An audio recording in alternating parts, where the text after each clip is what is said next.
Alright, hello, welcome back. So, today we are looking at Macbeth's last soliloquy, the famous speech based on the words tomorrow and tomorrow and tomorrow. Now, this is spoken by Macbeth in Scene 5 of Act 5, close to the end of the play, near to the final battle, just after he learns of his wife's death. And this speech is, in my experience, usually not emphasized as much by teachers as it should be. It's one of the most important parts of the play because it represents the culmination of all the themes and ideas and everything that's happened to Macbeth so far. It reveals what happened to him, and it reveals many of the views about the nature of kingship, of power, of ambition that are explored by the play. And like all the best parts of Shakespeare, it has many, many layers of meanings that we can analyse and that you can analyse in your exam. So that's why I am discussing this today. I'm going to begin just by reciting the speech so you get an idea of how it flows, and then we'll go through it line by line and show you how you can analyse it in your exam too. So as soon as he finds out about Lady Macbeth's death, Macbeth says, "She should have died hereafter. There would have been a time for such a word. Tomorrow, and tomorrow, and tomorrow, creeps in its petty pace from day to day, and all our yesterdays have lighted fools their way to dusty death. Out, out, brief candle. Life is but a walking shadow, a poor player that struts and frets his hour upon the stage and then is heard no more. It is a tale told by an idiot, full of sound and fury, signifying nothing." So you can already get a sense of how negative, dark this speech is, ending on that emphatic word nothing. So this speech is in many ways a statement of nihilism, the belief that nothing has value or nothing matters, that life has no meaning. That's the attitude Macbeth is expressing here. So to begin, he says, "She should have died hereafter. There would have been a time for such a word." Now, most of the time, students and teachers even misunderstand this line. So he's not saying, "Oh, I wish she died hereafter. I wish she died later." What it seems he's actually saying here is that if she hadn't died now, she would have died later. Because should is closer to would in Shakespeare's English. So he's saying, well, she died, but she was going to die anyway. Now, that doesn't necessarily mean, however, that he's not upset or that it's not important. It seems like possibly a mild response, but really he's using it as an occasion to reflect on the nature of mortality, the fact that we're all going to die, he's going to die, that's very prominent in his mind at this stage in the play. He's very depressed and thinking about his own death. So the death of his wife is a trigger to go deeper into these thoughts. So he then says, "Tomorrow and tomorrow and tomorrow creeps in this petty pace from day to day." Now, this is interesting, the repetition of these three words, and you'll notice also that he pronounces it with an emphasis on the beginning of the syllable, tomorrow. So here, it's showing us the way in which time itself becomes repetitive. Just like the sound in that line, the repetition of time day to day has also become meaningless because it's so repetitive, because nothing new under the sun seems to occur. And the word creeps as well shows us exactly the way he is viewing time, that it is slow, but also somehow determined and inevitable. So it seems slow, dreary, boring, dismal, but it has a constant pace, and there's nothing you can do to stop it. Like a creeping animal, a creeping worm, the creeping growth of moss up the side of a building, it's somehow this process that's driven by deep forces of nature that we can't stop. And in a way, that's correct about the nature of time. Macbeth feels overwhelmed by it and unable to stop it, unable to exercise any power or ability to manage his response to time.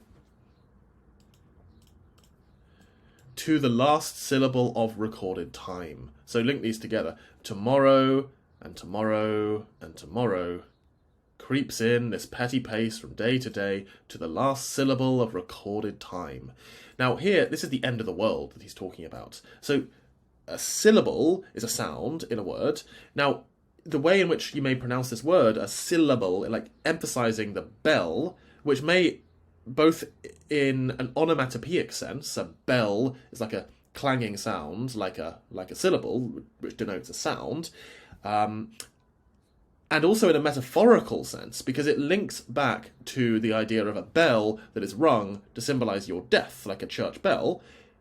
It also links to the idea of a bell or a musical note being issued to symbolize Judgment Day and the end of the world, which, if you think about the beginning of the play, before Macbeth killed Duncan, he said, because he heard a bell that was actually Lady Macbeth ringing the bell to let him know it was time to do the murder, and he says, "I go, the bell invites me, it is a knell, hear it not, Duncan, for it is a knell that summons thee to heaven or to hell." So this recurring motif of the bell, linking back to the beginning, makes us again wonder, well, okay, it's again the same thing, death.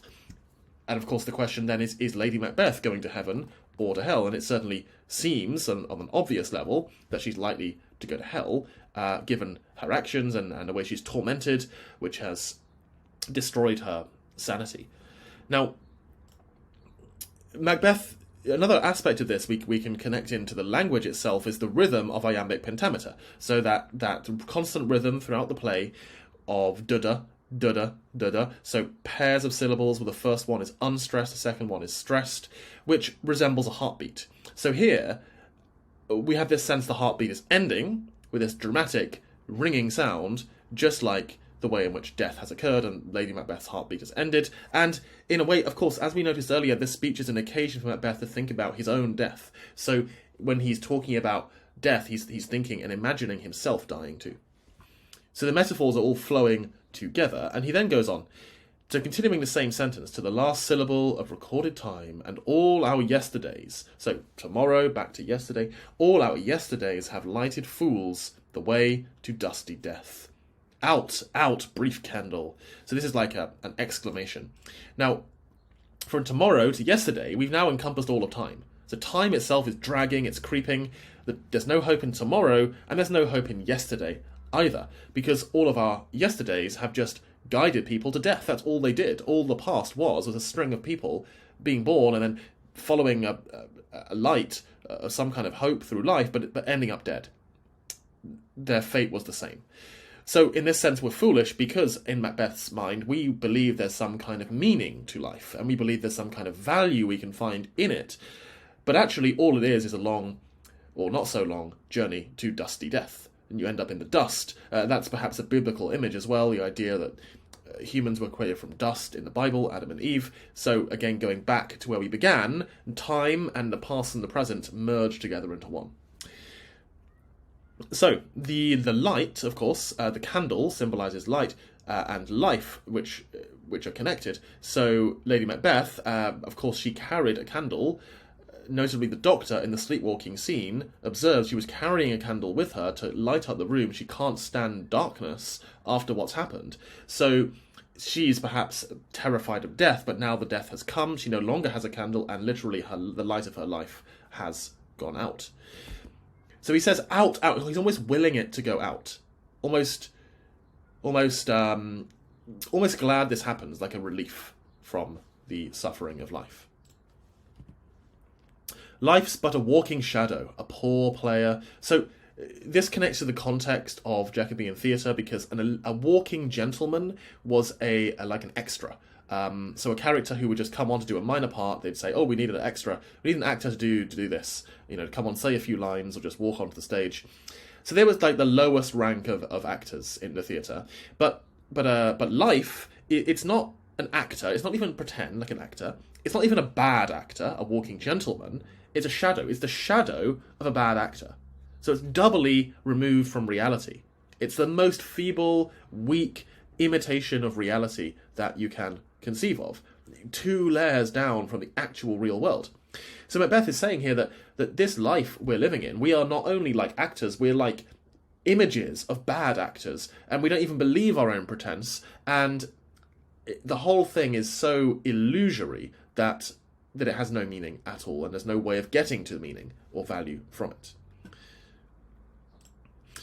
So he's describing the actor, the walking shadow, that struts and frets his hour upon the stage and then is heard no more. So he's imagining this absurd walking gentleman, this bad actor, strutting and fretting, like exaggerated movements, pretending to have deep emotions, but really there's nothing there, and he's exaggerating to make up for his own lack of ability to take life seriously. So extending the metaphor, he's exaggerating, people exaggerate, they exaggerate their emotions, they exaggerate getting angry about things, about caring about issues, a sense of injustice, sense of morality. People exaggerate these things because they know deep down that life is meaningless, just like the walking gentleman does. So they do all these exaggerated gestures of love, hate, compassion, cruelty, and all these things mean nothing. They're just gestures that we make to each other to actually conceal our own emptiness inside. So again, we have this image of life as theatre. Life is the theatre. So there's many layers to this. It's false and unreal, like acting. It's performance. Also, he's connecting to the audience. So in a way, the actor is actually speaking to the audience, almost revealing that he knows it's just an act, and that real life is just as pretend as this. So the audience are sort of unsure if the character is saying, well, this is just an act, or the actor is actually saying, well, your life is also just an act. So in a way, he's breaking down what we call the fourth wall in theatre or television or film, where you're not supposed to speak to the audience directly. So he then says, talking about this tale, it is a tale told by an idiot, full of sound and fury. So it's a stupid story, it's loud, and it's full of emotion. But this emotion's all fake, meaningless. So if we take these stories that we tell ourselves, our narratives about our own lives, stories, I am this kind of person, I belong to this family, I have this job, I'm meant to do this, I believe in this. All of these stories, if we take them seriously, then Shakespeare is perhaps suggesting we are the idiots. So, and the fury, the emotion, is just it's like a dramatic show that we put on. And the bigger the show, the less the reality. And finally, the last two words, signifying nothing. So you can imagine, and many actors do, I recommend looking at Ian McKellen's performance of this speech, but he says, signifying nothing. And there's so much emotion being released, such a sense of despair on that last word, nothing, that it sums up the entirety of the speech and the entirety of the play at this point as Macbeth sees it. So after the death of his wife, after committing multiple murders, killing an entire family of children, of innocent people who couldn't possibly have harmed him, he's now reduced to a state where there is nothing, and that's all there is, nothing. So all he has left is violence, and that's all there is. And it's a state of total and utter despair. So in the next couple of scenes, Macbeth decides, well, as long as I'm alive, all I can do is kill others. So he just descends into this almost robotic frenzy of violence. But one could argue, this is the other big interpretation. Now we can say, well, look, Macbeth has become depressed, it's empty, there's no sense of meaning, it's a nihilistic speech, and he's done all this to himself. On the other hand, there is a more positive outlook on this, because the one thing Macbeth doesn't do is give up, right? Now, of course, he's in blood stepped so far that to return were as weary as to go o'er. In other words, he can't go back, because he's chosen his own path in life. It's too late.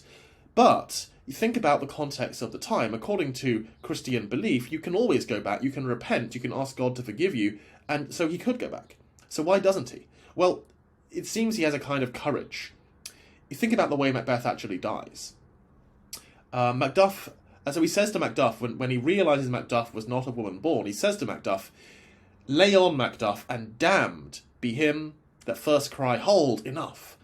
Now, think about that word damned, which means going to hell. Why would he say the person who surrenders is the one who's going to hell? It doesn't make any sense. Because according to Christianity, if you do good deeds, you go to heaven when you die, and you do bad deeds, you go to hell, unless you repent. So, logically, Macduff doing a good deed is going to go to heaven, Macbeth's going to go to hell, either then or later if he kills Macduff. So why would he say that the person who is going to hell is the one who surrenders and gives up? Doesn't make any sense from a theological, from a religious point of view. So what is Shakespeare really trying to say here? One interpretation is he's really trying to say Macbeth has a kind of greatness and a kind of courage because he refuses to surrender the meaning that he's created in his own life. Even though it's a meaning created through violence, through murder, through atrocities, through tyranny, it's still a kind of meaning. And this connects to what people call, now I mentioned earlier on the term nihilism. So in modern philosophy, people talk about another concept in philosophy called existentialism, which is the idea that you create your own value. So nothing has any real meaning, but you create it for yourself. And that perhaps is the state Macbeth is finally in, that he is in a position where, because he's realised or come to believe that the value that he thought existed in the world, the value of obeying the rightful monarch, the value of his family, all these things are gone and empty and meaningless. He's in a position of freedom where he creates his own values. And in that sense, Shakespeare might be suggesting that there's some nobility, perhaps even he will go to heaven, or maybe it's a metaphor and Shakespeare didn't really believe in heaven and hell, which is another issue. But there's some kind of goodness almost in what he does. Now, you don't have to agree with that, but you can play with that idea, you can debate it, and that's how you're going to get those higher marks, get a grade 9, and impress the examiner. So I hope this was helpful, and I've got an ebook on Macbeth that breaks down many other scenes in the play.